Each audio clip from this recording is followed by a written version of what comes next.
If you love exploring in the kitchen, then you will know all too well that butter is that one secret ingredient that makes everything taste better, right?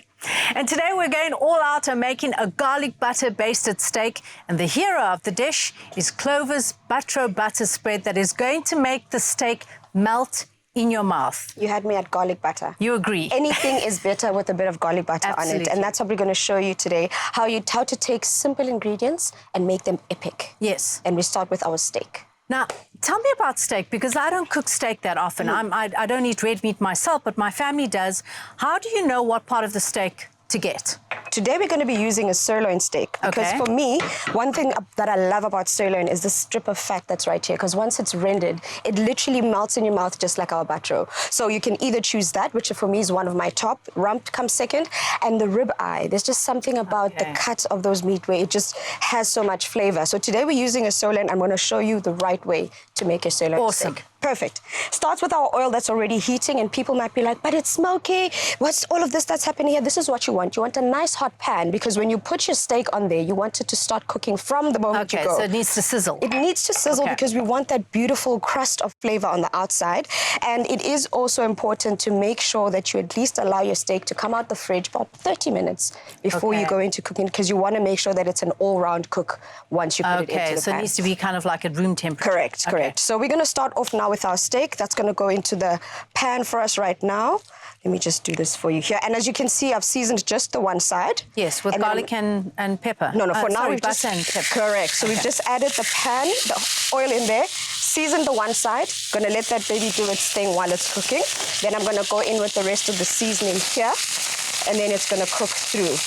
Anyone that's in studio right now can probably smell the sizzling flavors I'm talking about. But that's not even where we're going with this, because like we said, we're doing a garlic butter basted steak. How do you know when to stop cooking? So I know people like their meat quite differently, right? What are the different variations? I'm going to teach you what we learned in chef school. So this is one of the easiest way to tell how your steak is done, because some people, like you said, like it medium, like myself, medium rare. Some people like it all the way done. Yeah. Just make sure that it's not dead. We don't want to kill the steak. We want it to still have some life in it, those juices in there. So for a well-done steak, your last two fingers, your pinky and your thumb, if you fill over just this piece of flesh right here, that's how hard your steak. Can you just show us as well? So like that? No. So your pinky and your thumb, and then right here is your piece of meat. This is how, correct. So this is well done. Okay. And as you keep going back each finger, that's medium well. And then you go medium. You've got medium rare, and this nice little soft texture here is our That is genius. Easy. That is so cool. Easy. Wow, okay. All right. So we're going to go now, because we started cooking the one side. I'm going to flip it over and show you. Do you see how we ignored the steak while I was talking to you? Because we want this. Oh, wow.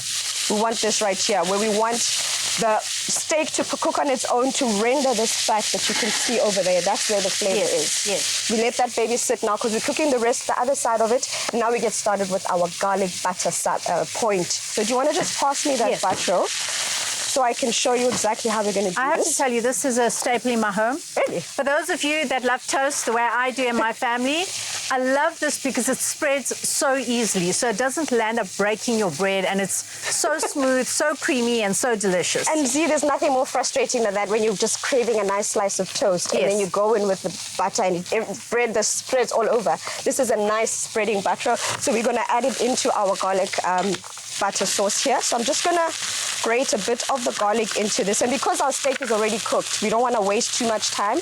You don't want your garlic in the pan to burn. So we're going in with our garlic. What have you decided to make that? What is that going to be? Okay, so this is the basting sauce we were talking about right now. I mean, in terms of texture, is it going to be medium, rare, well done? I'm going to do the right thing and go medium rare, because I want to show you guys the right way to do it. Okay.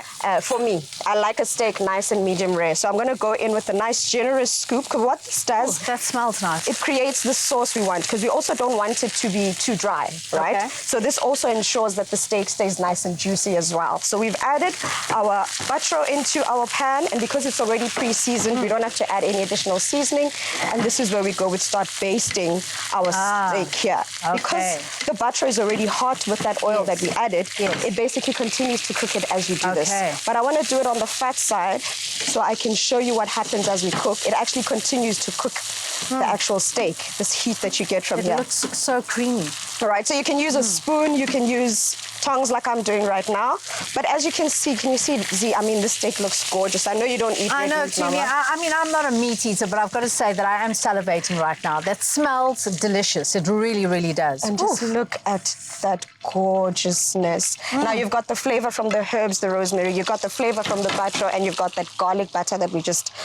And just finish it with a dollop of some of this, and it's going to melt nicely because you know butter melts. Is there more butter? Yeah. Okay. We made this beforehand. So we took our butter, added some garlic and some salt and pepper, and this is what you've got. Love. That looks absolutely amazing. So if you have someone in your life that you want to impress with a knockout dinner, then you have to go with this recipe. You cannot go wrong with a garlic butter basted steak. Just make sure that you cook the steak to their individual liking.